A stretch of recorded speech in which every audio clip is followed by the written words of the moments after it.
Assalamualaikum warahmatullahi wabarakatuh. Bagaimana kabarnya Ananda Soli dan Soliha kelas 3? Semoga selalu sehat dan tetap dalam lindungan Allah Ta'ala. Amin. Dan tetap semangat ya dalam belajar. Kali ini kita akan belajar tema 7, perkembangan teknologi. Subtema 1, perkembangan teknologi produksi pangan. Pembelajaran 3. Disimak ya Ananda Soli dan Soliha pembelajaran kali ini. Selamat menonton. Hari ini rumah Lani dikunjungi oleh Bibi. Udin, Edo, Beni, Dayu, dan Siti juga berkunjung ke rumah Lani. Mereka berkumpul di ruang makan. Bibi Lani bekerja di pabrik pengolahan makanan. Bibi menceritakan macam-macam cara mengolah bahan makanan. Bibi menunjukkan teks bacaan tentang teknologi pangan.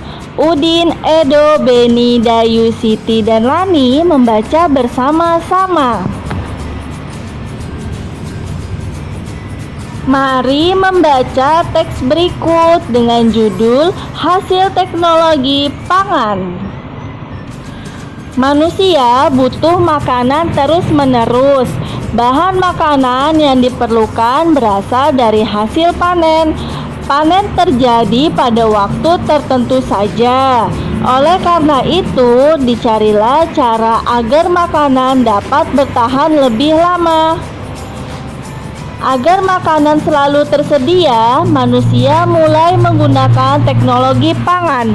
Teknologi pangan merupakan suatu cara untuk mengolah bahan makanan. Kacang kedelai dapat diolah menjadi tahu, tempe, dan susu kedelai. Mangga dan stroberi diolah menjadi manisan dan selai. Daging dapat diolah menjadi bakso, sosis, dan kornet. Teknologi pangan penting untuk menghasilkan jenis makanan baru. Selanjutnya, makanan olahan tersebut disimpan dalam kaleng atau dalam plastik kedap udara. Kedap udara maksudnya adalah tidak dapat dimasuki oleh udara. Proses penyimpanannya dapat membuat makanan lebih awet. Carilah jenis makanan baru yang dihasilkan oleh teknologi pangan. Kelompokkan jenis makanan hasil panen dan makanan hasil teknologi pangan. Tuliskan hasilnya pada tabel berikut. Nah, hasil panen yang pertama ada kacang kedelai. Hasil teknologi pangannya adalah tahu. Hasil panen yang kedua, mangga. Hasil teknologi pangannya adalah manisan. Hasil panen yang ketiga ada daging. Hasil teknologi pangannya adalah bakso, sosis, dan kornet. Hasil panen yang keempat ada stroberi. Hasil teknologi pangannya adalah selai. Hasil panen yang kelima ada susu. Hasil teknologi pangannya adalah susu bubuk, keju, dan yogurt. Manusia butuh makanan terus-menerus. Agar makanan selalu tersedia, manusia mulai menggunakan teknologi pangan. Teknologi pangan penting untuk menghasilkan jenis makanan baru. Setelah membaca dan bercerita tentang teknologi pangan, Lani mengajak teman-teman bernyanyi bersama. Bibi Lani memperkenalkan sebuah lagu baru yang berjudul Tukang Sayur karya Ate Mahmud. Dengarkan dengan baik lagu Tukang Sayur yang dinyanyikan oleh gurumu.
Masih ingatkah kamu arti dari pola irama? Pola irama adalah susunan sekelompok bunyi yang muncul berulang-ulang secara teratur dalam sebuah lagu. Apakah lagu Tukang Sayur memiliki pola irama yang berbeda? Nyanyikan lagu tersebut secara bergantian dengan temanmu. Iringi nyanyian temanmu dengan berbagai gerakan untuk menunjukkan pola irama berbeda. Pola irama 1 diiringi dengan tepuk tangan, pola irama kedua diiringi dengan petikan jari. Pada lirik lagu tersebut, pola irama yang berbeda ditandai dengan gambar alat musik yang berbeda. Bibi Lani membeli tempe di tukang sayur. Warnanya putih dengan kumpulan kedelai di dalamnya. Lani dan teman-teman mengamatinya. Tempe yang dibeli Bibi cukup besar. Udin mengajak teman-teman mengukur luas permukaan bidang tempe. Tempe tersebut berbentuk persegi. Udin mengukur luas tempe menggunakan potongan segitiga yang terbuat dari daun pisang. Potongan segitiga daun pisang merupakan alat ukur tidak baku. Tempe yang berbentuk persegi dapat dipotong menjadi bentuk segitiga. Amati bentuk di bawah ini. Tadinya persegi, dipotong menjadi segitiga. Persegi dan segitiga dapat dijadikan alat ukur luas permukaan suatu bidang. Nah, persegi ini adalah satuan luas. Segitiga ini adalah satuan luas. Dua satuan segitiga sama dengan satu satuan persegi. Nah, sekarang coba hitunglah luas permukaan bidang berikut. Gambar yang pertama ada 4 persegi dan 2 segitiga. Ingat, 2 segitiga sama dengan 1 persegi. Jadi luas permukaan bidang gambar 1 adalah 5 satuan persegi. Kemudian gambar bidang yang kedua ada 3 persegi dan 4 segitiga. Ingat, 4 segitiga sama dengan 2 persegi. Jadi luas permukaan bidang gambar kedua adalah 5 satuan persegi. Demikian video pembelajaran hari ini. Sampai jumpa di video pembelajaran berikutnya. Ibu akhiri, wassalamualaikum warahmatullahi wabarakatuh.